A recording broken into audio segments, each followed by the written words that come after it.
Welcome to Goldfish on Games and Cover Disc Face Off, where it's February of 1994 and we are looking for our Valentines, and our suitors are Amiga Power, Amiga Action and CU for Amiga. Fight!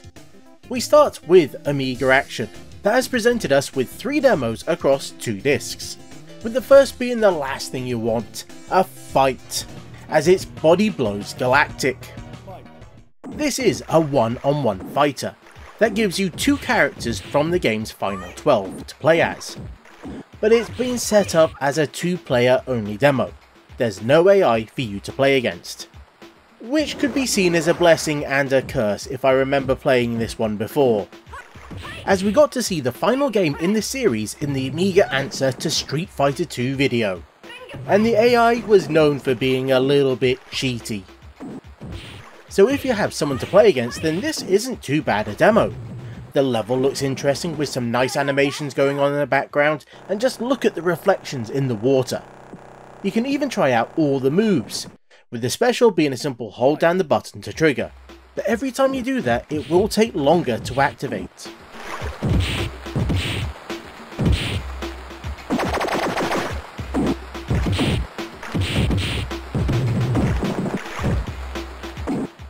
If you leave the game on the title screen, you get to see the other characters, or at least you get to see a portrait of them. There really isn't much else here, and being just 2 characters and 2 players, yeah, this is pretty much it.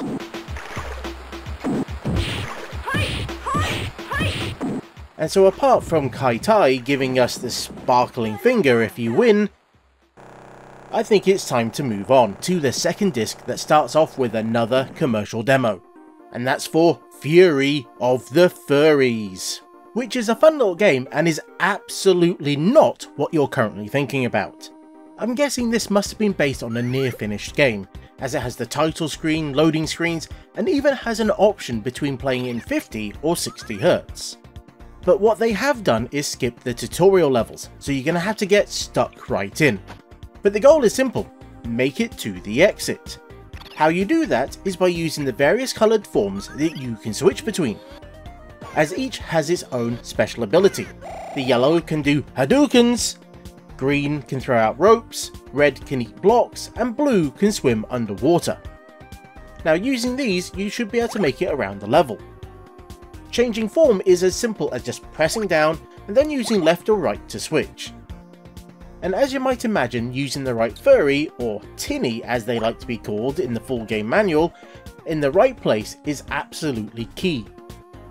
But you might not always have the right one, so you might have to work around the obstacles rather than going through them. Because on some of the levels they do limit which characters you can switch between.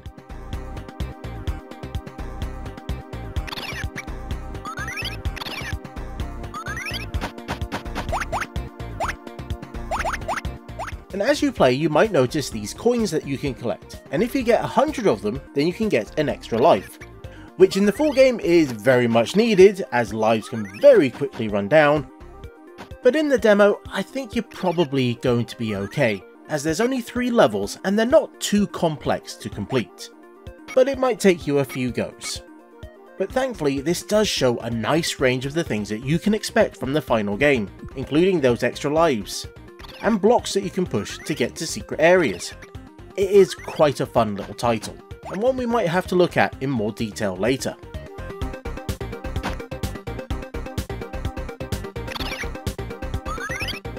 The last game for the magazine is a PD title called Baldi. I'm assuming this isn't a game about me. And when we actually get into it, well, I can definitely say it's not about me, as the character doesn't have a beard. And I don't jump like that. Well, I barely jump really. The goal is to collect the missing floppy disks, which is done by jumping between the blocks. And when you're on one that's got a yellow and red checkerboard top to it, then you can teleport up and down. And with the number of these teleport spots being limited, you have to plan out your path through the level to get to the floppy disk. And obviously you have to try and avoid the spikes, as they will kill you, but also you'll have to work around the arrows that are being fired because they will also kill you. Thankfully, you do have a secondary ability, which is to duck. And once you manage to get all of that down, you can then go and collect the disc, and then a new one will spawn, and you'll have to repeat this a few times, until eventually you get to move on to the next level.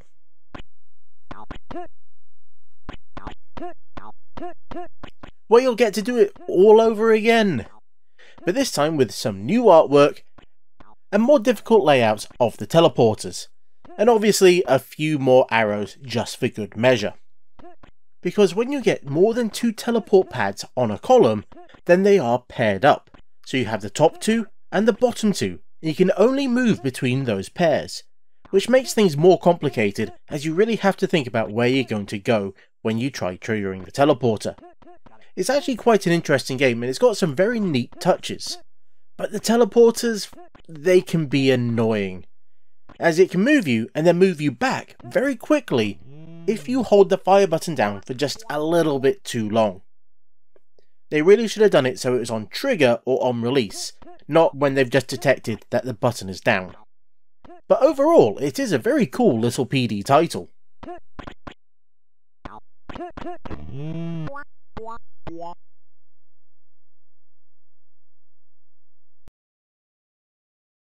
We now move on to CU Amiga, that in its best tradition had 2 discs, one that had some serious software and the other having a single demo, with Scalar 500 being the first bit of software, and it is a video titler, which is a very fancy term for what is really PowerPoint, but aimed at people who want to make graphics for videos. Now these seem to be really quite popular with the serious magazines, as I remember Amiga Format giving away quite a few of them in its time, though I'm not sure it was ever this one. Now with this you can add new pages, and then select a background to show, and then you can add some text to it. You can then apply effects to the text, like having outlines or shadows, as well as giving it an animation for how it's going to show up. And you can even include additional props on the screen. And then you can make more pages and then chain them all together to make up your video. It's like a more limited version of that demo maker that we looked at before. Now these programs to me always felt a little bit odd. They aren't bad, and this one seems quite cool with the amount of effects and transitions that it has on offer, but I can't imagine there was that many people out there wanting to add titles or credits to their home videos. I can imagine there might be a few people who wanted to make videos to run on screens somewhere, but was that really that large of a market? Maybe there wasn't that much, and that's why they kept giving them away for free on these magazines. This one I believe mutated into a full multimedia package that could do all sorts of stuff, so maybe that was the eventual direction for them. The second program is Circular Motion, which is the first in a series of weird science educational programs that CU Amiga were giving out. This one is all about physics, and specifically the physics around circular motion. You can guess that from the name really, couldn't you? You can define its power, its angle, and a number of other variables, and then set it all into motion by hitting the free button. So it might be swinging around like a pendulum, or moving around inside of a circle. There is actually quite a lot to dig into here, if you know what you're looking for. And this would have been really quite useful for learning about physics. And in the MS-DOS version, they even asked you questions for you to solve. But in this release, that's not here, which is a bit of a shame. All in all, it's very clever, but I don't know how much there really is to show off.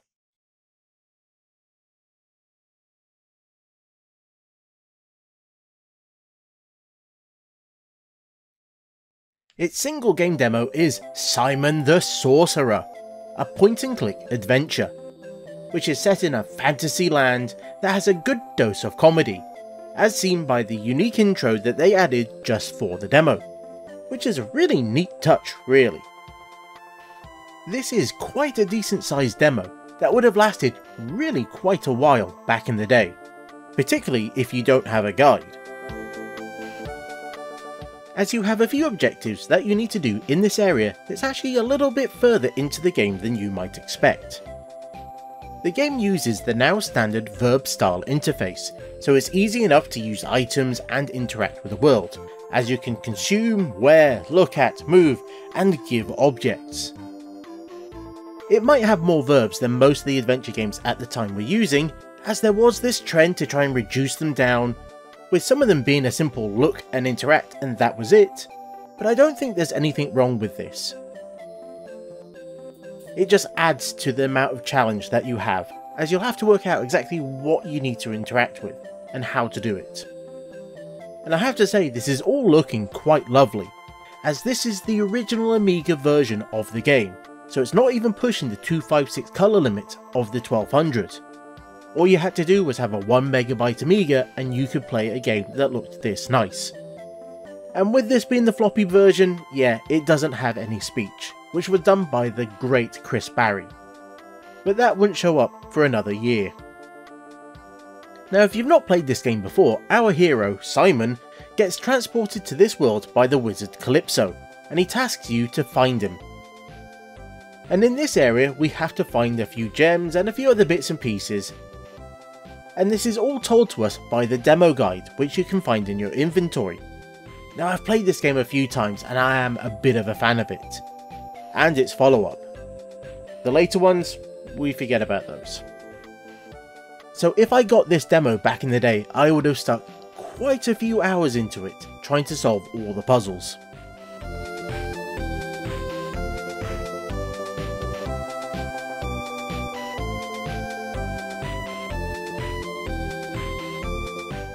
And now we come on to the final magazine, Amiga Power. That's brought to you by the number 2, as it has 2 discs, 2 demos, and 2 PD titles. And first up is Cool Spot, everyone's favourite soft drinks mascot.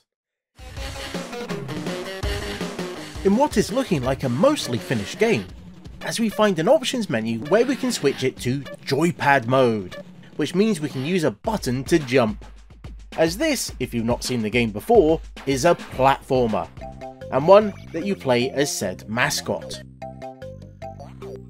Your goal is to collect 60 spinning small red spots, and then find the caged big spot, and save them. This is surprisingly more work than you might expect, and this is from the very first level of the game, which is set at a beach. So you have to deal with crabs, dragonflies, and hermit crabs that all want to stop you for some strange reason. On top of all this, you'll really have to look around to get enough spots, as there's some extra ones that are hidden out of view, and some that you'll have to travel high to get to.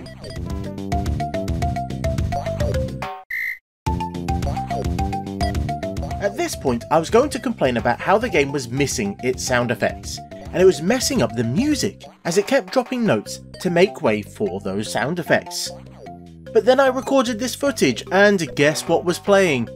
That's right, both music and sound effects at the same time. Which is great that they managed to mix them together, as so many other games didn't, but it does go to show how unreliable these old discs are. The rest of the demo though is fine enough.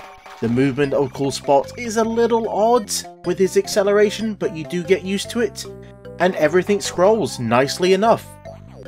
But it really is just mostly a basic collect 'em up, in which you can jump from balloons and attack sea creatures, but the level really isn't all that complicated. And it's also just a single level, so there's not a huge amount of content to help you make your choice if you want to buy it or not. But from what I can remember of the game, I think this level is a bit indicative of what you can expect.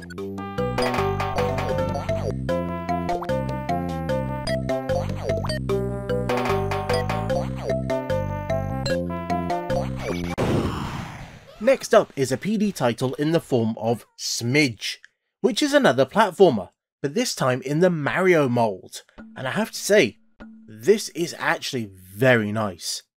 The movement feels good, it's nicely animated, and it looks quite good as well. Plus the sound effects when you collect items is very cool. It even does a little bing bing bing bing if you collect a number of coins in a row.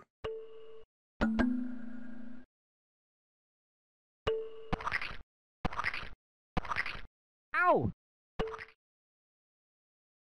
The full game got renamed to Morton Strikes Back, in which they added more levels and music.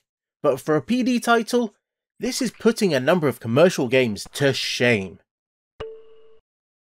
As on the second level, it's not just the same, because you have to go and help these penguins to make it to their home, which will require them to follow you, and then you have to go over and around to open up parts of the level for them.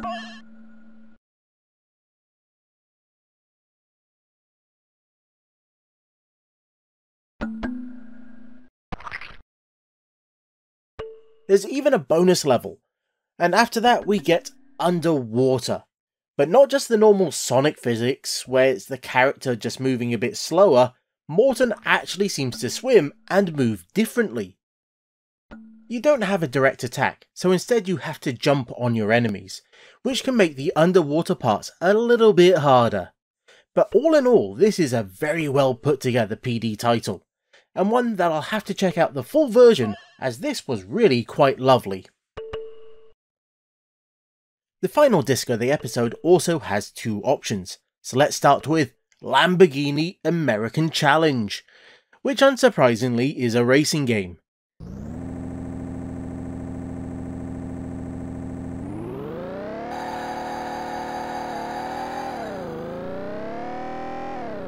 And if this one feels a little bit familiar, then we checked out this game under a different name before as Crazy Cars 3, which was ported to the SNES, where they added the Lamborghini license and multiplayer, and then it was ported back again to the Amiga. I'm not sure what else has changed, as it still has the boost, which you can trigger using the spacebar, and you have rivals that show up on the HUD, but I think that was all there in Crazy Cars 3. And pretty much like the previous demo that we saw before, this is a single race. But they have at least put something onto the track to indicate when you're getting close to the finish. So they have improved that a little bit, or at least they did for the demo. There's also a 2-player option which you can check out. But again, it's a single race and it's just now 2 of you going down the same track. So if you enjoyed Crazy Cars 3, you'll probably enjoy it all over again, but with a slightly different sprite.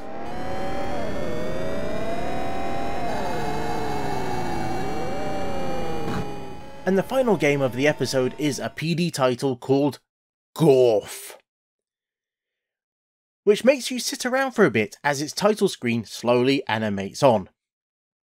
But once we get past that, we find a game that, well, it looks like a Space Invaders clone, with a few tweaks, like having a single big shield, and the enemies occasionally firing lasers that will pass straight through it. The graphics look a little simple, but it works well enough, I guess.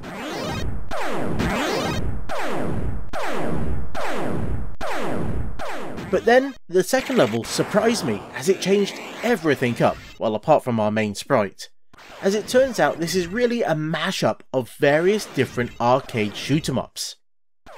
Because on this one, you have to take down groups of ships, with the lead one firing a very long-lasting beam. And if you do take it out, then the rest of the ships in that group will try and rush you. So it is quite cool. The third wave is similar to Galaxium. But what you do quickly realise as you play through this is our ship is way bigger than everyone else's, which really means it's quite the large hitbox for you to move around. Thankfully the collision detection seems to be on point, so you can just miss the enemy's weapons fire, but I don't think that makes up for having such a large target. There are quite a few different waves and different styles for you to play through as you go through the game, and the graphics pretty much are the same, just repeated across them, just different scales. But it's quite interesting in what they've managed to do. but I think I'd prefer to play each of the individual games on their own. So it's not one that I'd really want to come back to.